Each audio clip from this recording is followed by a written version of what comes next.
So we've set up a Regulators Forum whereby regulators can come and meet and discuss common issues of concern. And we had the first forum in June, July, which talked about inspection and compliance activities. So we're really just going to talk about how some of the issues that came about and what was discussed. So Martin, what were some of the key things that came out of that discussion, do you think, about inspection and compliance issues that some of the regulators had in common? I thought there were sort of three kind of key themes in there. One is how diverse they were in their commonality. Some of them are solely dependent on inspectors providing the information. Others can look at numerous complaints and information sources. Some of these complaints are usually more by activists than, one might say, the people who are being regulated as themselves. There are large degrees of variance between those that have a pool of clearly fixed of a regulated population. Others have a much more diverse field where regulators have a problem to find out what are actually the capacities and motivations of those they are being regulated.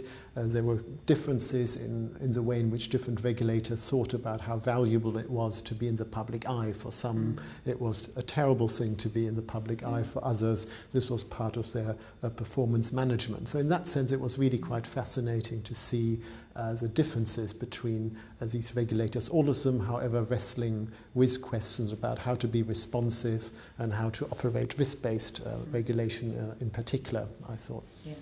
Absolutely, and they had quite different inspection styles as well, didn't they? So some were quite, so we had discussion about whether you could do random inspection or whether you could just go in. And for some that was just seen as, well, of course you would. How else are you going to get any decent information? Whereas for others that was just a complete anathema.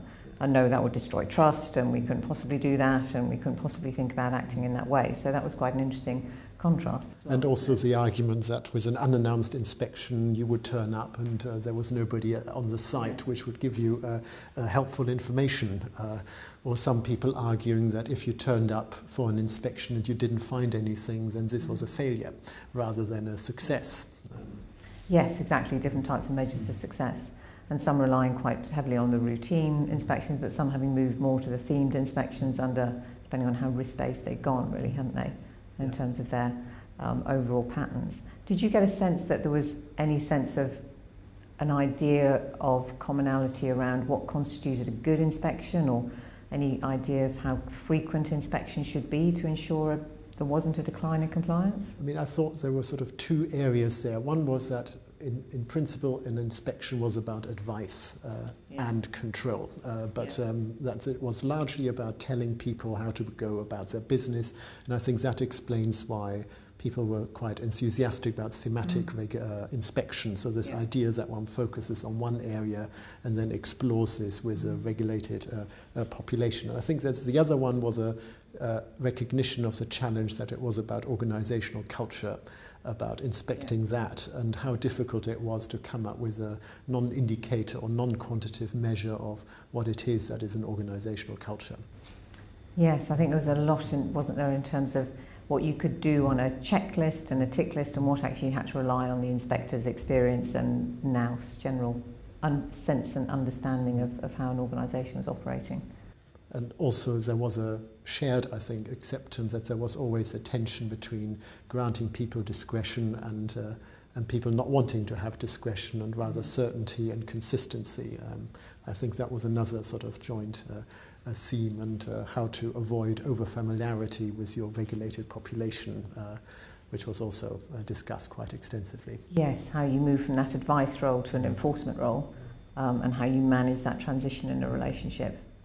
No, but I thought it was a very wide-ranging, interesting set of discussions, and as you say, although a lot of common issues, quite an interesting variety of different approaches and different challenges that the different regulators were facing.